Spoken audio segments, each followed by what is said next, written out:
Tenemos con nosotros en el día de hoy a un político, economista y profesor paraguayo que es exmiembro del directorio del Banco Central del Paraguay, exministro de Hacienda y actual candidato del Partido Colorado a la presidencia de su país en las próximas elecciones generales que se van a celebrar el 30 de abril. Un hombre joven con una historia personal, por eso les pido que se queden con nosotros, que va más allá de la infinidad de títulos que le acompañan. Ha demostrado ser perseverante, consecuente, dos cualidades que unidas a su enorme experiencia le han hecho llegar al corazón de los paraguayos y liderar todas las encuestas para convertirse en el nuevo presidente. Y es que Santiago Peña predica con el ejemplo y con el fruto de sus convicciones y esfuerzo, porque nadie le ha regalado nada. Y lo que tiene lo ha conseguido a pulso. Candidato a la presidencia, perdió las primarias en el 2018 ante el actual presidente de la República, Mario Abdo, pero lejos de abandonar a su compañero de partido, trabajó a su lado para ayudarlo a consolidar su liderazgo, logrando para sí mismo un mayor contacto de la realidad de su país y de su gente. Aprovechando su estadía aquí en Miami y en Washington, donde ha mantenido reuniones de trabajo con Marco Rubio y con otros legisladores, se presentó hoy en el Adam Smith Center for Economic Freedom, ilustró al auditorium con una visión crítica de su país y de una nueva América Latina que se mueve hacia la izquierda entre gobiernos populistas en momentos de enorme inestabilidad económica. Para que ustedes tengan un poquito más de idea de su historia personal y de por qué está liderando en las encuestas y cuáles son sus retos en el caso de convertirse en presidente, nos acompaña en esta noche Santiago Peña. Bueno, pues yo les decía que nuestro espejo se ilumina en el día de hoy con la presencia de un político con una enorme proyección y además una visión que yo creo que van a compartir muchos de ustedes. Está con nosotros Santiago Peña, muchísimas gracias por acompañarnos. Un placer, Marian, un gusto estar acá contigo, con la audiencia. Oye, yo después de leer ese currículum tan impresionante, me llama la atención que es muy joven. Soy muy joven. Y he leído además que se casó con su novia de siempre, un niño a los 17 años, otro a los 25.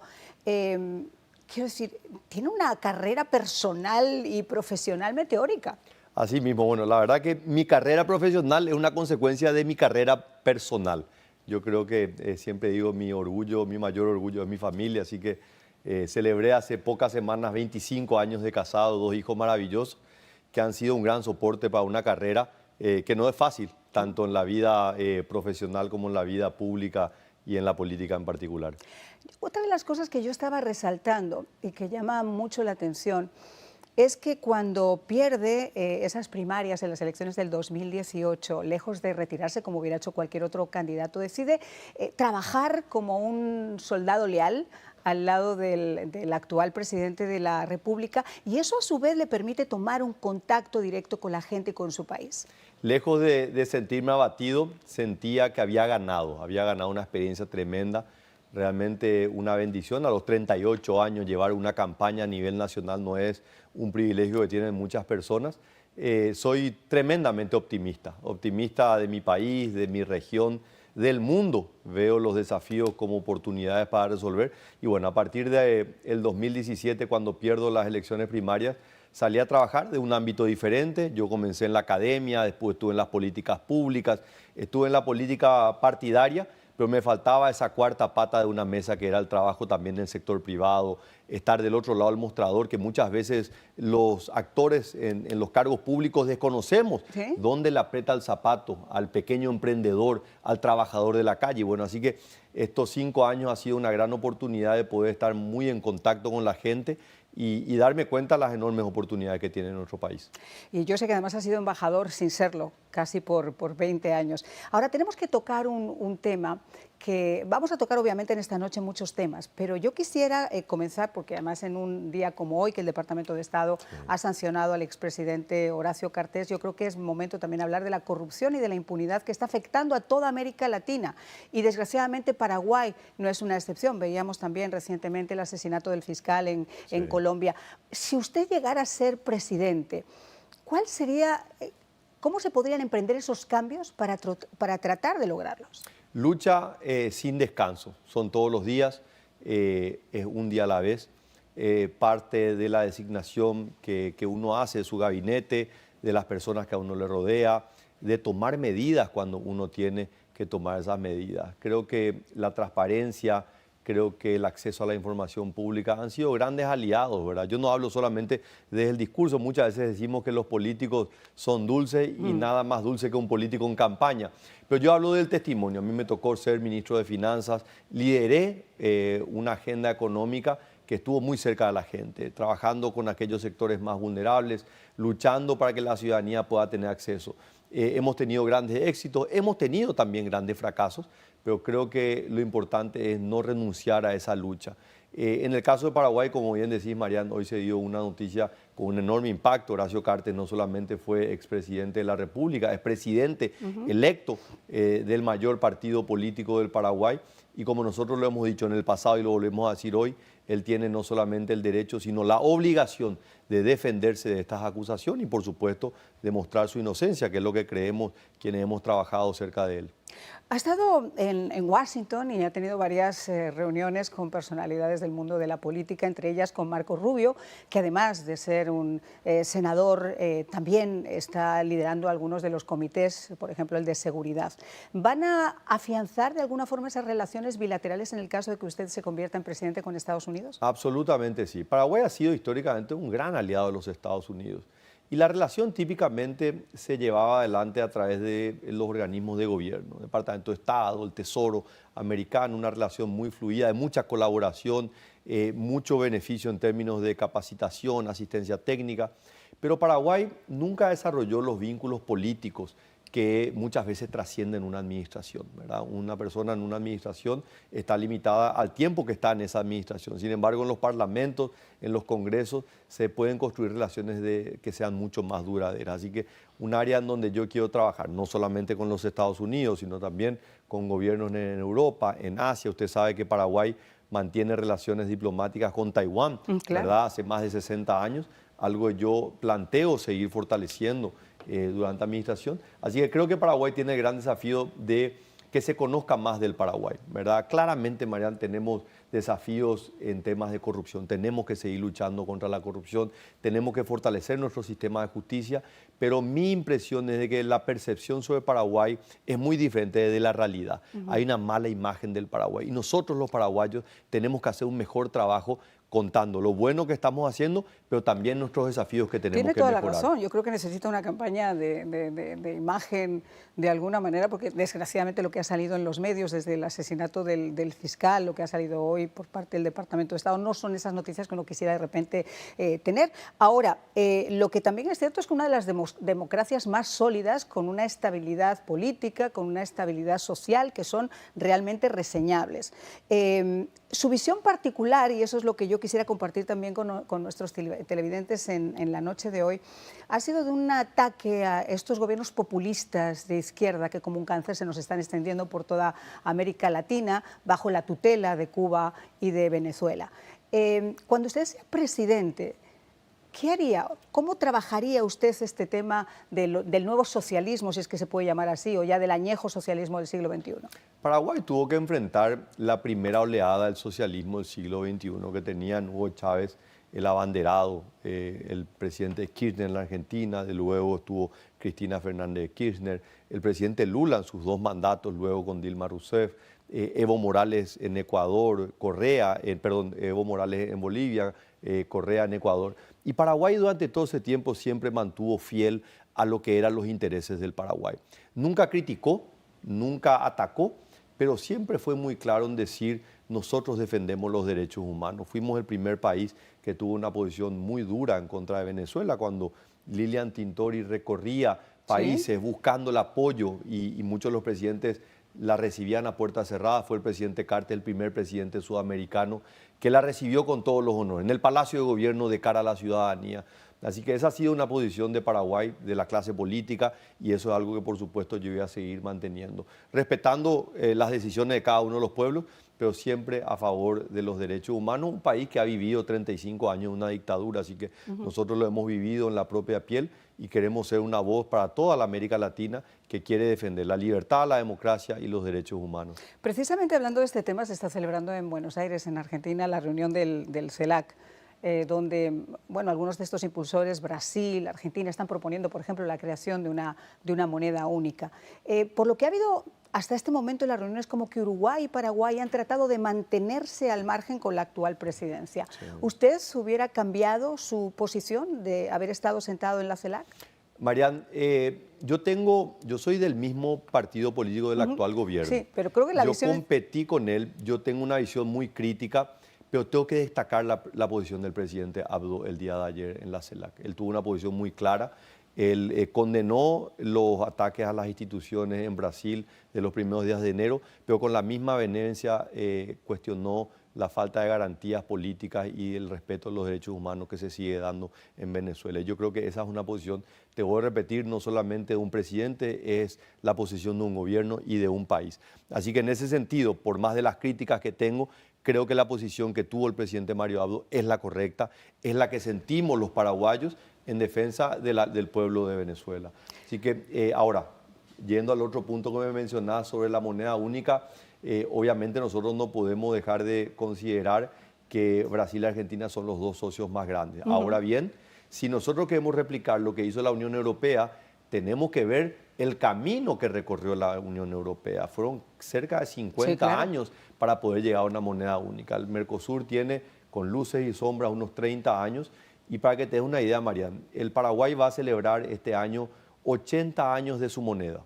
En ese mismo periodo de tiempo la Argentina le quitó 16 ceros. Paraguay hoy tiene una inflación de 1 dígito, la Argentina tiene 3 dígitos de inflación. Así que claramente eso muestra que hay una diferencia económica y una moneda no puede ser la herramienta para resolver eso. Les comenzaba el programa contando que Santiago Peña, además de tener infinidad de títulos y una vastísima experiencia, es un hombre de convicciones y es un hombre que se ha labrado lo que tiene en estos momentos a pulso, no le ha regalado nada. Y por darles un dato, estaba leyendo que ha vivido casi toda su vida en una casa de alquiler hasta hace aproximadamente 4 años, que pudo construirse la suya. Es un hombre que se quedó embarazado con su esposa cuando solamente tenía 17 años, y ese reto de ser papá y después de casarse y de querer tener un futuro juntos y de mantenerlo en el día de hoy, dice mucho también de lo que puede llevar después a su vida política. Cuénteme un poquito. Yo todos los días me levanto, Marian, pensando ¿por qué hago lo que hago? ¿Verdad? Esa es mi siguiente pregunta, ¿por qué quieres ser presidente? Si las razones por las cuales yo lucho día a día, si las convicciones son las correctas, la pelea vale la pena, ¿verdad? A pesar de que es un esfuerzo muchas veces familiar, un esfuerzo económico. Pero si las razones son las correctas, vale la pena. Ahora, ¿cómo yo llego a este lugar? Y claramente uno mira en retrospectiva lo que ha sido la vida de uno. Y yo encuentro en la paternidad uno de los puntos importantes. ¿Por qué digo la paternidad? Porque probablemente la paternidad es el acto de mayor generosidad donde uno deja de pensar por uno mismo y piensa que hay gente que depende de uno. La vocación de servicio es eso mismo. Tan joven. La vocación de servicio y la vocación del servidor público yo la entiendo de esa manera. Cuando yo era ministro de Hacienda yo tenía que tomar decisiones que tenían implicancias sobre 7 millones de paraguayos, pero principalmente tenía sobre personas muy vulnerables. La construcción de una vivienda social no es solamente poner ladrillos y tejas, es darle un resguardo a un niño que en un día de lluvia no tenga el miedo de un mal día, que no se enferme, que pueda ir al colegio el día de mañana. Si se va a la escuela, eso le va a permitir tener un mejor futuro. Así que esa idea de poder, desde la política pública, ayudar a tantas personas, y yo creo que es un poco lo que tenemos que tratar de revalorizar, el servicio público. Yo soy una persona de firmes convicciones católicas, soy creyente. Tuve la oportunidad de reunirme con el Papa Francisco en la anterior campaña y él había hecho una homilía hablando sobre la importancia que los católicos se involucren en política porque la política es la principal demostración del servicio hacia el prójimo. Y le menciono yo a él que yo respondí a su llamado y él me dijo: Santiago, es muy importante saber por qué uno entra, pero más importante es mantenerse fiel a lo que uno quiere. Así que creo que eso es algo que me repito constantemente y lo comparto con jóvenes. Hoy estuve recién en la Universidad de Florida International University y me preguntaron justamente como un actor joven por qué hacía esto y bueno, les compartía un poco mi propia experiencia. Y el otro dato importante, Mariana, es que yo encontré una enorme explicación de por qué hago lo que hago en África, lejos de mi patria, lejos de mi continente, en un continente que obviamente tiene enormes desafíos, pero cada lugar que visitaba decía, qué país maravilloso tenemos los paraguayos. Me fui a África a descubrir realmente el país maravilloso que ¿Le mandaron tenemos cuando en el usted se Paraguay. fue para Washington? ¿Se Para fue para África? trabajar en el Fondo Monetario yo era responsable de países en África subsahariana. Wow, y eso ya le digo con esa edad. ¿Sigue jugando rugby? No, dejé de jugar, fui lo más cercano a un profesional, por más que un deporte amateur. Jugué 2 mundiales juveniles, estuve en Chile, estuve en Italia, recorrí el mundo gracias al deporte, me permitió aprender también de muchos valores que me han servido en la vida, pero es un deporte que requiere mucha dedicación, mucho compromiso y bueno, en un momento ya mis responsabilidades laborales y familiares ya no me permitían y el cuerpo también. Es importante mirar la cédula, la identidad. ¿Le llegó a usted a perdonar Leti cuando se ausentó un mes recién nacido el bebé? No, vos sabés que hasta hoy me reclama, tenía Gonzalo un mes de haber nacido, yo me había preparado cerca de un año para ir a jugar un mundial a Italia. Se la debía. Y hasta hoy me reclama, pero como yo le digo, eso también me permitió a mí poder realizarme personalmente, yo sé que ha tenido un costo, pero me ha permitido también saber el gran resultado de los sacrificios que uno hace, ¿verdad? Fíjese que yo le hablaba del rugby no solamente por tocar ese tema personal, sino porque yo creo que es un deporte fuerte que le va a hacer mucha falta en el caso de que llegue usted a la presidencia. Sí. Porque hablando nuevamente del tema de la corrupción, de la impunidad, la gente está cansada en general, está muy cansada y necesitan un cambio. Claro, necesitan un cambio. ¿No tiene usted miedo de emprender ese cambio? No. Vos sabés que le tengo más miedo, Marian, a la burocracia, a la corrupción. Le tengo más miedo a mirar con la misma frustración y saber que pude hacer algo y no lo hice. Le tengo miedo a eso. Tengo miedo a mirar desde el costado y pensar que pude haber venido a trabajar a los Estados Unidos, pude estar en un gran banco, pude estar enseñando en una universidad, pero no le ayudé a mi país, sabiendo el país que tengo. Entonces, cuando me decían a mí si tenía miedo de perder las elecciones o de ganar el problema que iba a tener que enfrentar, ¿verdad? Porque hay muchas expectativas. Y decía que no le tengo miedo a ese desafío. Yo voy a poner todo de mí y finalmente estoy seguro que voy a poder contribuir con mi país. Bueno, como es un segmento un poquito más largo de lo habitual, me voy a permitir preguntarle entonces, ¿por qué ha querido ser presidente y cuál espera usted que pueda llegar a ser su legado en caso de conseguirlo? Quiero ser presidente porque soy capaz de cerrar mis ojos e imaginarme un Paraguay diferente. Soy capaz de imaginarme una América Latina y el Caribe diferente. Creo que tenemos un potencial enorme. El mundo necesita que miremos con optimismo, a pesar de las dificultades, a pesar de las guerras, a pesar de los problemas de salud que estamos enfrentando constantemente. Tenemos que creer que podemos hacer un país, una región y un mundo diferente. Y yo me siento un privilegiado de haber tenido la posibilidad de formarme en materia de política pública, de haber incursionado en política, porque no es fácil llevar el mensaje y que el mensaje llegue a la ciudadanía, donde muchas veces tenemos que competir con el populismo, sea de derecha o sea de izquierda, aquel que quiere simplemente regalar y no hay regalo, uno tiene que trabajar para que cada uno pueda alcanzar su desafío. Así que yo me siento con una enorme responsabilidad, pero también con la capacidad de poder contribuir con mi país y con mi región. Por eso quiero ser presidente, Mariana. Bueno, pues yo creo que, si ustedes lo están escuchando, está perfectamente claro. Porque además otra de las cualidades, y no es una adulación, es realmente una cualidad que ustedes han podido comprobar, es quizá la honestidad, la transparencia, la forma en la que ese mensaje puede atravesar esa cámara y llegarles a todos ustedes. Y le comento esto porque en mi caso, por ejemplo, que he trabajado con otros presidentes, este tema del populismo es muy fácil y la pregunta siempre es, qué lindo todo lo que me estás diciendo, pero ¿cómo? ¿Cómo se va a lograr eso? Y yo creo que partiendo de la base de que es un reto y partiendo de la base de que se puede o no se puede conseguir, se tiene mucho ganado.